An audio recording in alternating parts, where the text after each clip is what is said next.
We showed you tape last night that was so awful that we hesitated before putting it on.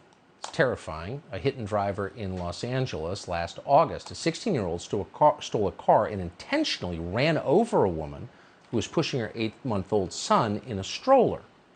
We're going to show you again. It's disturbing. Before we put it on the screen, though, we should tell you that the mother and child are well, but it's still awful to see. And you should also know the LA Soros-backed District Attorney, George Gascon, has announced the guy who did this will receive a sentence of only 5 months in a, quote, diversionary program. Now, the mother who was injured in that attack is, of course, outraged. Obviously, what does it say about the value of her life?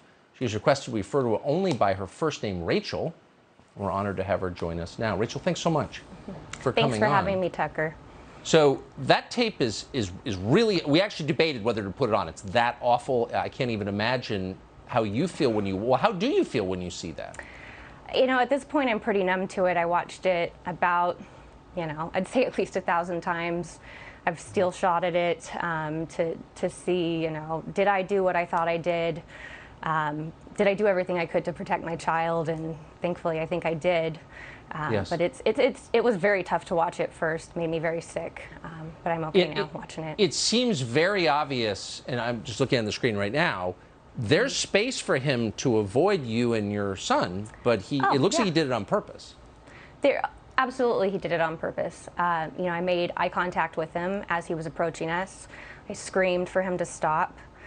There was plenty of room. 2 cars can fit. It's a one-way street, so it's meant for just one car, but there are cars that can park on the side of the road, and there's still plenty of room for another car to pass.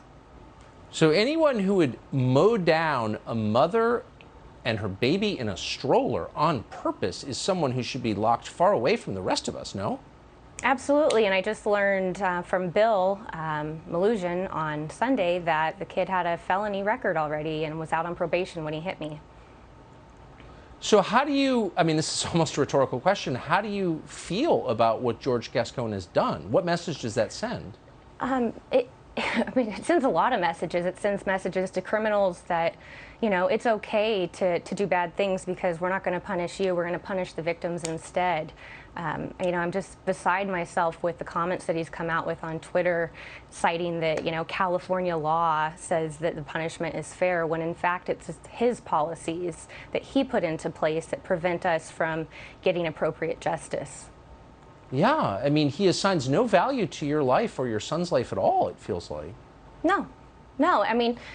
He can take the time to tweet about it and make this a political thing, which it's not. I'd like to admit I'm a Democrat and I voted for George Gascon. I was raised in a Republican family, so I'm pretty centrist, but I lean left.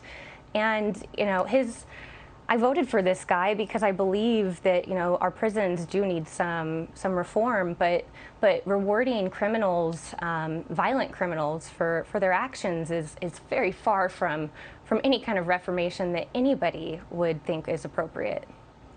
Yeah, it's a failure. It's the most basic duty of government to protect its citizens, particularly moms with babies in strollers. Yeah. That's not a tough call. Especially the courts. The courts are here to protect us, and he's rewriting the laws essentially in Los Angeles, so that people can get away with whatever they feel like. Are you going to stay in the state, do you think? Not long term, no. We have plans to move in the short term. Like the very short term, we'll stay in the state for a little while, but our long-term goal is to leave the state. And so the future of the state erodes. It's so sad. And you are brave to come on, especially since, as you admitted, it's not a political thing. Yeah, thank you.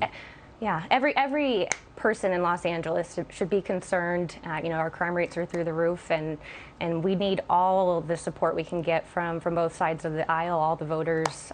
It's very nonpartisan. Amen. Well, you've done a great service in telling your story. Thank you for that. Thank you for having me.